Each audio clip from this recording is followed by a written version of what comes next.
I took my training from residency, and I had some really good training from my attendings back in the day about kind of drawing a hard line on opioid use and what your plan for chronic pain should be. And I implemented that into this job, so I kind of quickly gained a reputation of a doctor that it was difficult to get something from, and I maintained that hard line. Unfortunately, made a lot of people angry in the process. It drove a lot of people away.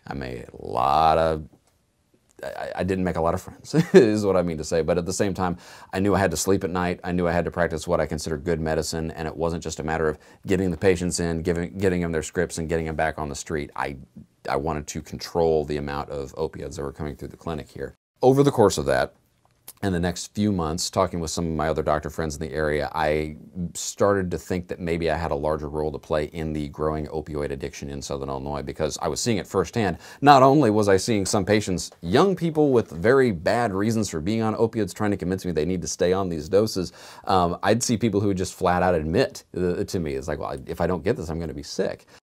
So I had to start looking at what other options were out there. And just about that time, my friend Jeff Rathert actually was the one who talked to me. He gave a presentation at our residency, and I happened to be there. And it's like, well, he works 15 minutes away from me. It just kind of worked out that way. On Suboxone, he gave his presentation.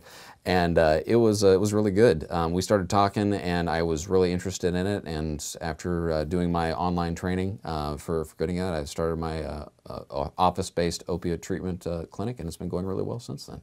I would recommend that anyone who is prescribing opioids, long-term or short-term, needs to have sufficient training in this. I think there was that case out in California, the doctor who was convicted of, I think, second-degree homicide, and she was running a pain management clinic, in quotes. She was giving huge scripts to people who drive like 400 miles to see her, and they found her guilty of homicide from negligence, effectively. Her defense, which was a very poor one, was, well, I didn't receive any training on this. And it's like, okay, come on. These are medicines not to be taken lightly at all.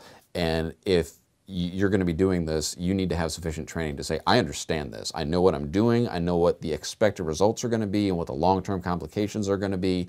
And trying to plug your ears and act like it's not your responsibility. If it's not your responsibility, whose is it? Like it's important. It's necessary.